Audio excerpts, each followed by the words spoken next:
Bonjour les amis, bienvenue sur la chaîne, j'espère que vous allez bien. Aujourd'hui, on va revenir sur la nuit des Game Awards qui se sont déroulés de 1h à 5h du matin. Moi, j'étais pas présent en direct, bien évidemment, puisque de lendemain, je travaillais, donc j'ai pas pu couvrir l'événement. Mais j'ai fait mes devoirs, je me suis rattrapé, je vous ai sectionné un petit peu les meilleurs moments de la soirée, et notamment les annonces qui ont été faites. On va y revenir tout de suite. Alors, sans faire durer le suspense, bien sûr, le GOTY 2024 a été attribué à Astro Bot. Alors, excellent jeu, mais c'est pas forcément le jeu que j'aurais mis en avant. Si vous suivez la chaîne, vous le savez, moi j'étais sur Black Myth Wukong, qui pour moi était largement au-dessus. Mais bon, on verra à la fin de la vidéo les différents prix qui ont été décernés aux différentes catégories des Game Awards. Donc on reviendra sur ça en fin de vidéo. Mais tout de suite, on va analyser un petit peu les différentes annonces qui ont été faites, les différents trailers diffusés. Et il y en a notamment un qui cristallise un petit peu sur Internet en ce moment. Le jeu de Naughty Dog, le dernier jeu de Naughty Dog qui a été annoncé en grande pompe pendant ces Game Awards. Et là, voilà, ça commence déjà à faire polémique, wokisme, pas wokisme. Est-ce que Naughty Dog va un peu trop loin? Est-ce que, voilà, ils se sont pas embourbés, encore une fois, dans les idéologies qu'on ne veut plus forcément voir dans les jeux vidéo? Eh bien écoutez, on va essayer d'analyser tout ça, on va essayer de parler de toutes les trailers qui ont été diffusés pendant cette soirée sur la chaîne. Donc installez-vous confortablement, c'est parti.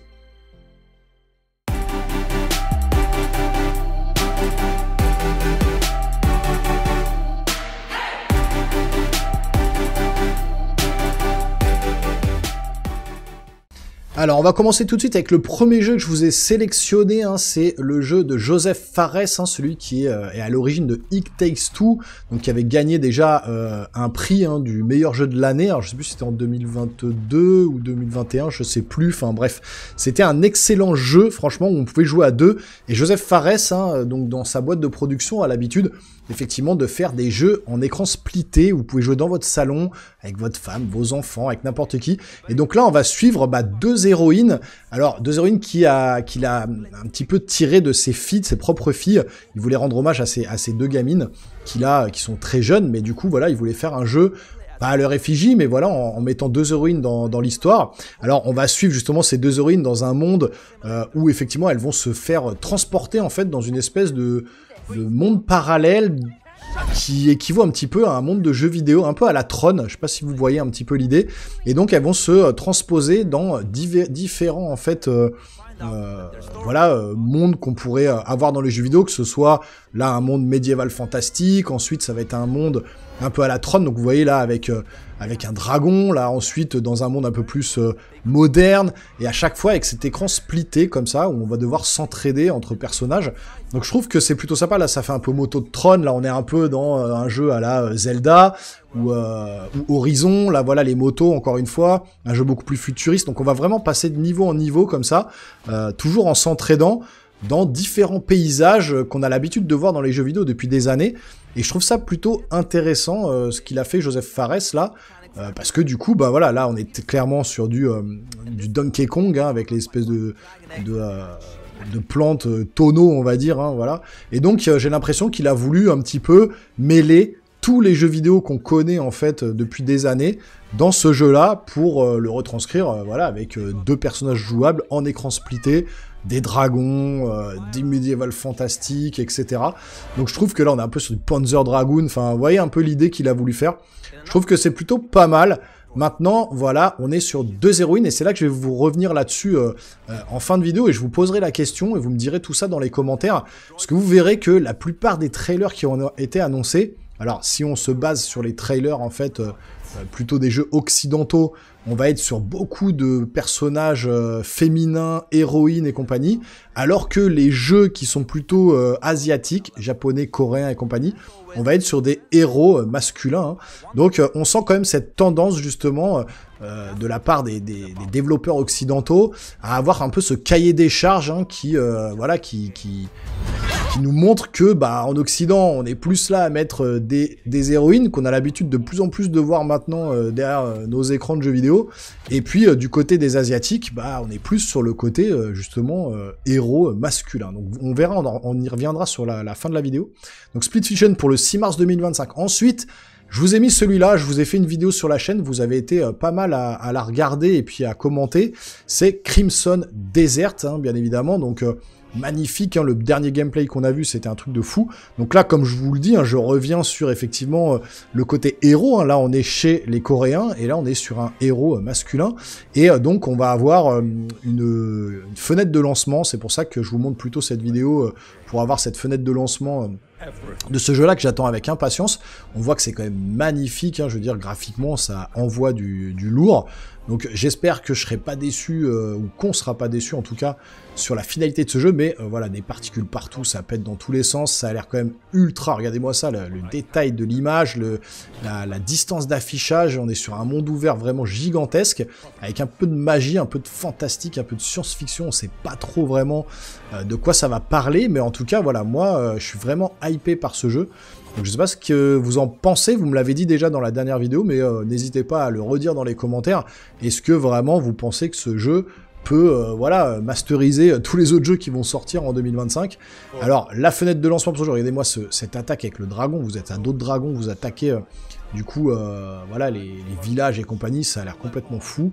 Moi vraiment, j'ai autour de ce jeu, c'est la wishlist, hein, je l'ai déjà noté, et donc on est sur la fin 2025, donc plutôt pour les fêtes de Noël. Alors ensuite, un jeu qui était sorti initialement sur alors PS2 je crois, et ensuite sur Wii. Il me semble que ça a été repris sur Wii, et puis ensuite, derrière, ils ont refait un remake sur PS4 et compagnie.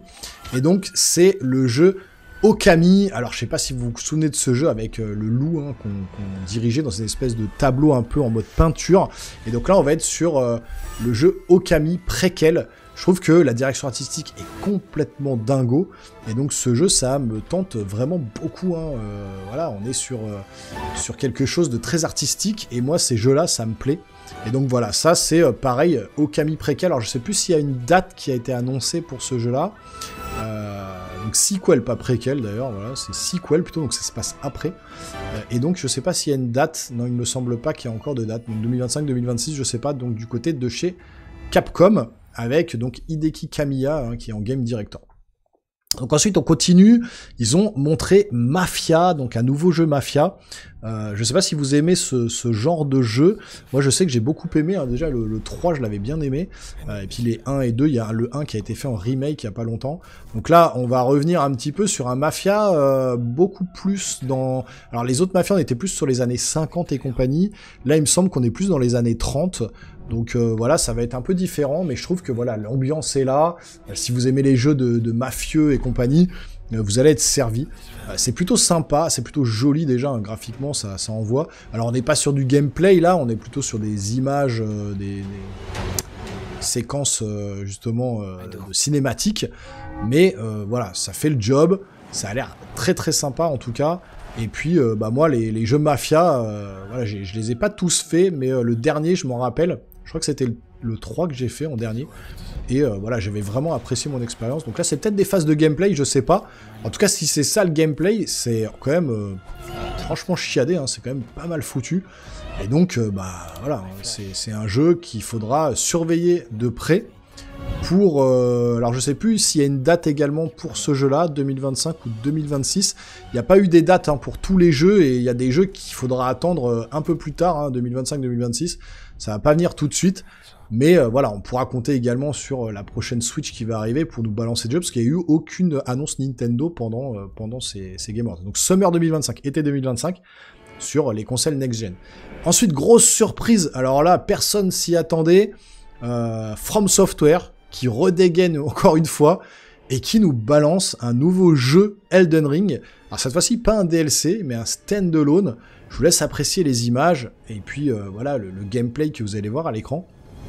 Mais ça va être un jeu complètement coop cette fois-ci, où vous pourrez jouer à 3, donc pour avancer dans le monde d'Elden Ring. Alors on n'en sait pas vraiment énormément sur le jeu, mais en tout cas, voilà, c'est toujours une direction artistique de folie. Ça, personne s'attendait, il n'y a rien qui a fuité. Il nous balance la bande-annonce de, justement, un nouvel Elden Ring. Alors sachez que j'ai fait Elden Ring, je l'ai terminé. J'ai fait également Shadow of the Erdtree, je l'ai terminé. Il y a même sur la chaîne, vous avez des trucs et astuces si vous souhaitez battre Radan et compagnie. J'ai fait quelques trucs et astuces. N'hésitez pas à aller voir. Et puis voilà, c'est un des seuls Souls que j'ai terminé. parce que je suis pas du tout jeu Souls-like à la base, mais regardez-moi ça, cette direction artistique de folie. Là, on aura des nouveaux animaux qu'on pourra utiliser pour se déplacer. On avait un cheval, là on aura un espèce d'aigle, voilà, cristallisé, là, qui nous permet de flotter dans les airs. Et là, vous voyez, on est en mode coop, donc on a plusieurs personnages avec nous pour battre les boss. Donc ça sera peut-être soit de la coop avec 2 personnages PNJ qui vont nous aider, enfin des personnages qui seront dirigés par l'IA, ou alors vraiment du coop pur uniquement en ligne, avec des potes ou d'autres joueurs. Je sais pas trop comment ça va se dérouler, mais voilà, ça a l'air quand même, encore une fois, ultra mortel au niveau de la DA. Et puis bah voilà, c'est du Elden Ring, donc valeur sûre, ils se reposent un peu sur leurs acquis. Espérons quand même qu'un jour ils vont nous faire un vrai Elden Ring 2, parce que là c'est un stand-alone, hein, c'est pas vraiment le 2, hein, voilà. Et puis ça sort très rapidement, parce que je crois que c'est pour 2025 également. Là on peut voilà directement s'envoler, bon, les panoramas sont magnifiques, c'est un truc de folie. Là on peut maintenant, nouvelle action, on peut sauter beaucoup plus haut et s'accrocher au mur. Donc ils ont un peu modernisé voilà le gameplay. C'est pas pour me déplaire, parce que le personnage a l'air lourd. Là, les personnages ont l'air d'être plus rapides, j'ai l'impression. Donc je sais pas. Voilà, ça peut être vraiment, encore une fois, un truc de folie. Clairement, ce jeu-là est complètement fou. Donc, bon, enfin, Elden Ring, hein, le jeu avait déjà été nommé jeu de l'année. Donc du coup, là, on peut espérer de From Software de nous avoir, encore une fois, sorti... un jeu d'anthologie, quoi. Donc clairement celui-là, pareil dans ma wishlist. Puis là vous voyez il y a vraiment 3 personnages, on peut vraiment jouer en coop. Donc faudra voir dans le temps comment ils vont nous amener la chose. Mais ça a l'air quand même complètement fou. Elden Ring Night Rain, avec ce pays un peu enneigé. Donc ça a l'air vraiment stylé. Donc ça normalement c'est pour 2025 et donc PS5, PS4, Xbox, Steam. Et ça sortira en 2025 sans date précise. Donc plutôt cool de retrouver un peu Elden Ring. Alors, ensuite, un jeu qui, là, ne va pas laisser de marbre tout le monde, puisque, voilà, il y en a peut-être qui ne connaissent pas du tout, mais il y en a d'autres qui vont se dire, mais quoi? Ça y est, ressortent ça? Jeu qui était sorti à l'origine sur PS2, ensuite on a eu un deuxième volet, un troisième volet qui sont sortis sur PS3, je crois, peut-être. PS2 en tout cas c'est sûr, et le dernier sur PS4, peut-être qu'il y en a eu sur PS3, je ne me rappelle plus, où les jeux étaient sur PS2, j'ai pas le truc exact en tête, mais ce jeu-là, si vous êtes fan de samouraï dans l'esprit Resident Evil, un jeu qui était sorti sur PlayStation 2, comme je vous ai dit, et là que vous voyez devant avec cette espèce d'œil sur son bras, et que c'est Capcom, vous me dites quoi? Oui, on est bien sur Onimusha, donc un jeu voilà que moi j'avais eu quand j'étais ado sur ma console, que j'avais adoré, et donc on est vraiment sur un monde très voilà ninja samouraï, mais en mode Resident Evil, quoi. Donc là, magnifié, remanié, est-ce que c'est un remake, est-ce que c'est une suite, est-ce que c'est un sequel, une préquel? Alors, c'est pas vraiment encore expliqué, mais c'est juste magnifique, encore une fois. Capcom nous sort des petites pépites. Et ce Onimusha, voilà, qui va apparaître à l'écran, est prévu pour 2026, Way of the Sword. Ça a l'air quand même complètement dingue, et donc revoir des licences comme ça, vieilles de je sais pas combien d'années, ça fait toujours plaisir. Là, il faudra être un peu patient, puisque c'est pour 2026.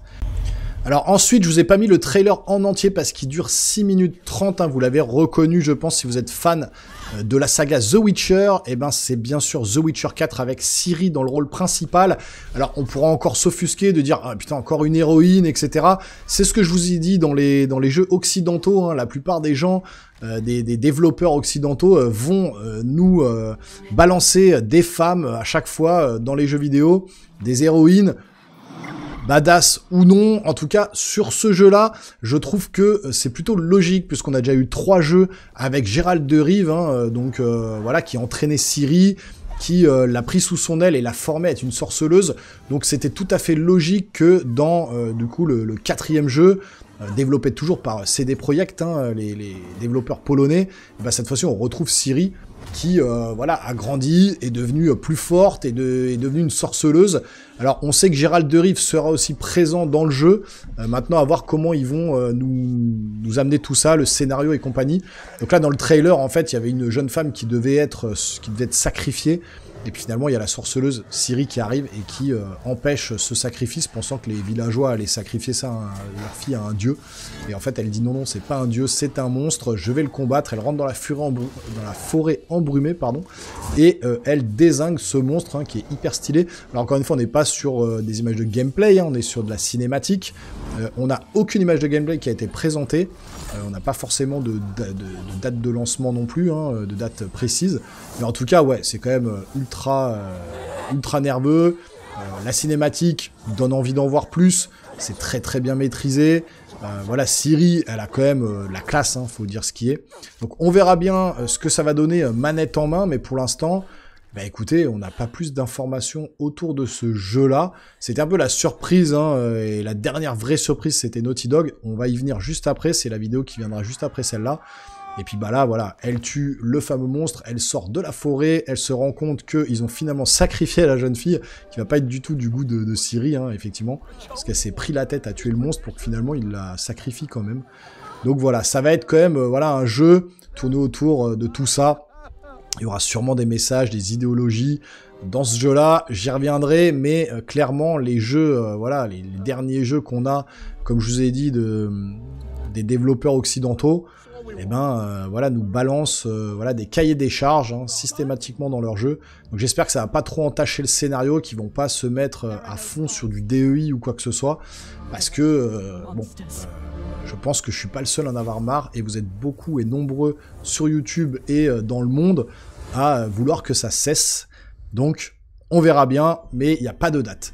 Et puis le dernier jeu, PlayStation Studio, hein, tout le monde s'est mis à penser, quand le trailer est tombé, j'ai été voir des réactions à droite à gauche, tout le monde était comme un fou à se demander de quoi il s'agissait, quel était le développeur derrière ce jeu.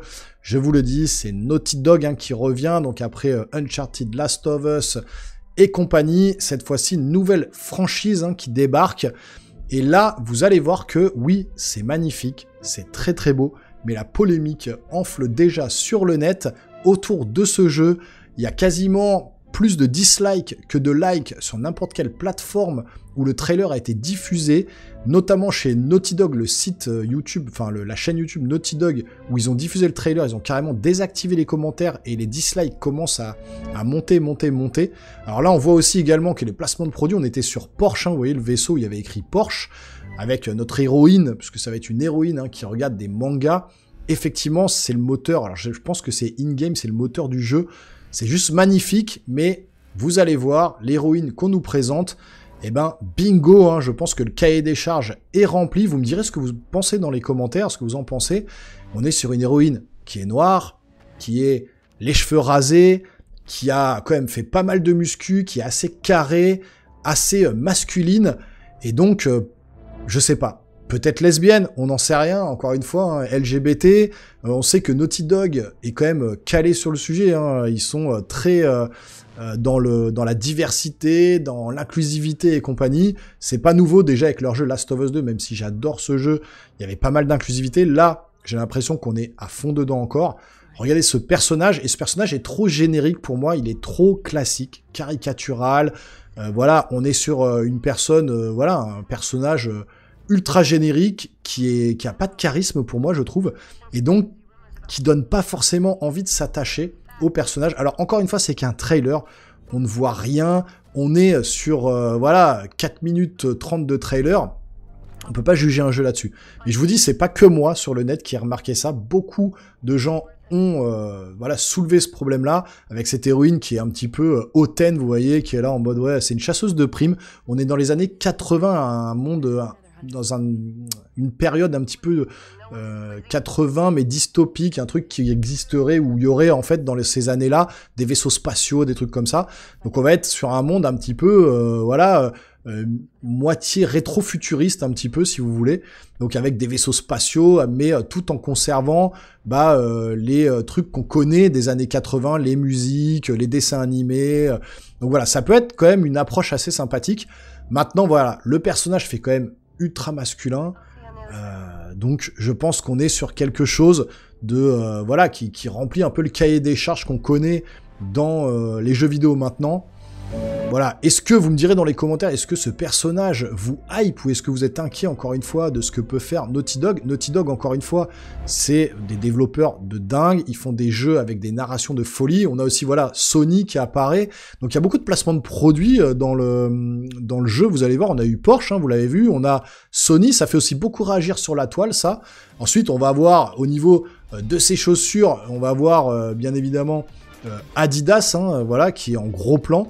Donc, pourquoi mettre autant de placements de produits? Je pense que c'est aussi pour financer un peu le jeu. En tout cas, encore une fois, Porsche, vous le voyez, en tout cas, c'est très très beau. Si c'est le moteur du jeu, c'est juste magnifique, ça claque vraiment beaucoup. Maintenant, voilà, est-ce que Naughty Dog est pas en train de se foutre dans la panade avec peut-être ce cahier des charges qu'ils veulent remplir, qui veulent cocher les cases et compagnie? En tout cas, je suis pas le seul à le dire, hein. Si je vous relais ça, c'est parce que sur le net, beaucoup ont parlé de ça. Et beaucoup s'inquiètent un petit peu de ce que peut être le jeu, et notamment là dans son gameplay également, sur un truc un peu futuriste avec des épées. Ils se demandent ce que ça va donner, mais moi je vous demande aussi dans les commentaires, qu'est-ce que vous pensez justement de cette héroïne, de ce trailer? Est-ce que vous pensez que le jeu va être woke ou non? Bah, c'est à vous de me dire tout ça dans les commentaires. J'attends vos retours. Bon voilà, concernant le débrief sur les annonces qui à mon sens étaient les plus marquantes de cette soirée des Game Awards, mais maintenant je voudrais vous poser la question dans les commentaires, hein. Dites-moi ce que vous en pensez de cette fracture qu'il y a et qui est claire et nette maintenant, qu'on voit vraiment comme le nez au milieu de la figure. Je pense que vous pouvez pas rater tout ça entre le monde occidental et le monde asiatique, hein, que ce soit coréen, japonais, chinois, et de l'autre côté américain, polonais, français, canadien, ce que vous voulez. Il y a une fracture concernant les jeux vidéo. On voit très bien que du côté occidental, on a des cahiers des charges, on a des idéologies, on politise le jeu vidéo qui me sort par les yeux. Franchement, la wokisation, le wokisme ambiant comme ça, qu'on voit tout le temps dans les jeux, ça commence à vraiment m'énerver. Et je suis pas le seul, vraiment, il y a beaucoup de gens sur le net qui ont remarqué ça et qui en font des vidéos et qui expriment leur mécontentement, et on a le droit de le dire, comme les autres qui veulent défendre un peu tout ça, mais on est quand même une majorité écrasante à en avoir ras-le-bol un petit peu de cette politisation des jeux vidéo. Et notamment, ça se ressent, là, vous voyez, dans les bandes annonces qu'on a vues, il y avait déjà eu avant Ghost of Yotei, qui a fait polémique, une femme encore, dans le monde médiéval japonais, etc. Ensuite, on part sur, voilà, Split Fiction, là, avec le jeu de Joseph Fares, où, effectivement, il veut rendre hommage à ces deux filles, mais c'est deux héroïnes. Ensuite, on part sur The Witcher 4, direction Pologne, avec encore Ciri qui est l'héroïne. On part du côté de chez Naughty Dog, avec cette fois-ci cette héroïne qui est plus masculine qu'autre chose, qui s'appelle d'ailleurs Jordan. Ils ont même pas mis un nom féminin, ils ont mis un nom mixte et presque plus masculin. Jordan, J-O-R-D-A-N, Jordan Mou, un truc comme ça, elle s'appelle. Crâne rasé, baraqué, black, voilà, qui est, je pense, franchement, de par son aspect physique et son côté très hautaine, pourrait tout à fait être lesbienne. Encore une fois, c'est que des suppositions, mais connaissant Naughty Dog avec Joel, avec tout ça, avec Ellie dans les jeux Last of Us, il y aurait de grandes chances, effectivement, que cette Jordan soit lesbienne. Donc du coup, au bout d'un moment, ça commence à faire beaucoup, quoi. Je veux dire, ok, on a compris, ça y est, il y a des femmes dans les jeux vidéo, elles sont aussi fortes que les hommes, le patriarcat, tout ce que vous voulez. On a compris, mais moi, personnellement, et je pense que beaucoup d'entre vous, derrière l'écran, vous en avez un peu marre de jouer des héroïnes. Je pense que maintenant, on n'a plus que ça dans les jeux vidéo, quoi. Et encore une fois, c'est pas misogyne, j'ai rien contre les femmes, mais voilà, il y avait trop d'hommes avant, et maintenant, les hommes éradiqués de l'équation, quoi. C'est terminé, on n'existe plus dans les jeux vidéo, les hommes n'existent plus pour jouer les méchants, et je vous parie ma main à couper que le méchant dans le jeu intergalactique hérétique prophète, là, le prophète hérétique, là, le jeu de Naughty Dog, je suis sûr que le grand méchant sera un homme, quoi. Voilà, clairement. Donc au bout d'un moment, je trouve que c'est vraiment... encore une fois, au forceps, on nous impose tout ça, et ça fait polémique. Et je suis pas le seul à l'avoir remarqué. Au moment où je sors ma vidéo à moi, il y a déjà 5, 10, 15 vidéos qui ont popé partout, où les gens commencent à râler et à disliker la vidéo et à dire c'est pas possible. Donc encore une fois, je suis pas le seul, et je voudrais avoir vos retours dans les commentaires concernant tout ça. Est-ce que vous pensez la même chose que moi? Est-ce que vous êtes plus cash, ou alors justement plus tempéré sur le trailer qu'on a vu notamment de Naughty Dog? Est-ce que vous pensez que Naughty Dog va droit dans le mur? Parce que si on compare à côté les jeux asiatiques, vous avez vu Onimusha, un homme, Il y a un jeu aussi de Yakuza, enfin voilà, que je vous ai pas montré, où c'est un homme. Le jeu Pearl Abyss avec Crimson Desert, un homme. Donc on se constate que vraiment cette idéologie et ces cases à cocher, tout ça, ne sont pas du côté asiatique. Ils ne prennent pas en considération tout ça, ils font des jeux vidéo pour s'amuser, pour prendre du plaisir et pour vivre une aventure, alors que de l'autre côté, ok, on fait confiance à Naughty Dog parce que au niveau narration, c'est vraiment les boss dans le jeu vidéo. Tous leurs jeux, je les ai adorés, que ce soit Uncharted, Last of Us, etc., Crash Bandicoot. Mais là, j'ai l'impression qu'ils prennent une pente très très glissante, et moi, ça me fait peur pour l'avenir de Naughty Dog et de ce jeu qui, au demeurant, est magnifique, a l'air quand même esthétiquement classe, avec ce côté rétro-futuriste, années 80, et futuriste, où voilà, on va retrouver des codes un petit peu de principalement mon enfance, je suis né dans les années 80, donc ça peut être hyper cool. Il y a aussi beaucoup de polémiques sur justement le placement de produits, Adidas, Porsche, Sony, est-ce que ça va desservir le jeu ou non? Voilà, on peut pas juger sur un trailer de 4 minutes, mais quand même, l'héroïne, il y a un truc qui cloche. Et moi, elle est pas charismatique, ça me donne pas envie de jouer avec elle. Et voilà, et les héroïnes, c'est bon. Je pense que ça y est, on a compris le message. Et je pense qu'il faut être un peu plus diversifié maintenant. Donc maintenant, on va quand même finir cette vidéo sur une touche un peu plus positive pour voir justement les différents gagnants de ces Game Awards, des différentes catégories. Et donc pour ça, on va aller se rendre sur Actu Gaming qui a relayé un petit peu tous les gagnants. Et donc, on va commencer par le jeu de l'année, bien sûr, Astrobot, vous le savez, je vous l'ai dit en début de vidéo. Meilleure direction, Astrobot, deuxième prix. Meilleure narration, on est sur Métaphore Rifantasio, donc un jeu RPG japonais, qui vous allez voir a pris beaucoup de prix, et pourrait être intéressant à faire, faudra voir. Meilleure direction artistique, Métaphore Rifantasio. Meilleure bande-son, FF7 Rebirth, ça je l'avais mis aussi moi de mon côté. Meilleur design audio, Senua's Saga Hellblade 2. Avec au casque et tout, l'ambiance est folle. Meilleure performance, Melina Jurgens dans Senua's Saga Hellblade 2. C'est vrai que l'actrice a fait un travail de fou. Même si c'est plus un walking simulator qu'un jeu, mais bon, en tout cas, au niveau de la performance, oui. Meilleur jeu mettant en avant l'accessibilité, Prince of Persia The Lost Crown, donc ça c'est pour les personnes en situation de handicap. Games for Impact, les jeux ayant un message, donc c'est Neva, alors là c'est même pas un message woke, parce qu'on pourrait penser à Life is Strange, etc., Tales of Kenzera, Zaou et compagnie. Ils l'ont donné à Neva, donc c'est plutôt cool. Meilleur jeu service support, c'est Helldivers 2. Meilleur support communautaire, Baldur's Gate 3. Meilleur jeu indépendant, Balatro. Meilleur premier jeu, Balatro. Meilleur jeu mobile, Balatro. Quand même pris 3 prix. Meilleur jeu en réalité virtuelle, Batman Arkham Shadow. Meilleur jeu d'action, quand même, Black Myth Wukong, heureusement. Meilleur jeu d'aventure, Astrobot. Franchement, j'aurais pas mis Astrobot, moi. Meilleur jeu d'aventure. Honnêtement, dans le lot, j'aurais peut-être mis Prince of Persia The Lost Crown. Je trouve qu'un jeu d'aventure pour Astrobot, bon, ok. Meilleur jeu d'action, on aurait pu mettre aussi Warhammer 40 000.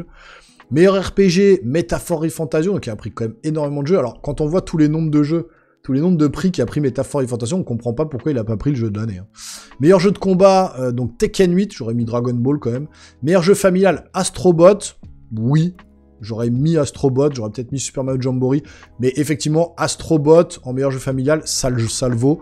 Meilleur jeu de simulation stratégie, Frostpunk 2, meilleur jeu de sport, EA Sport FC25, meilleur jeu multijoueur, Helldivers 2, meilleure adaptation, Fallout, meilleur jeu le plus attendu, GTA 6, ça c'était même pas, c'était couru d'avance. Créateur de contenu de l'année, KSO, meilleur jeu e-sport, sport, e-sport, etc., on connaît pas trop. Et le choix du public, c'est Black Myth Wukong. Donc voilà pour les différents prix décernés pendant cette soirée des Game Awards. Et donc à vous de me dire quel aura été votre jeu de l'année pour vous, si c'est Black Myth, si c'est Métaphore Fantasio, Balatro, Elden Ring, FF7 Rebirth ou Astrobot. Dites-moi tout ça dans les commentaires et surtout voilà, on échange dans la paix. Sans avoir besoin de m'insulter ou de partir dans des délires.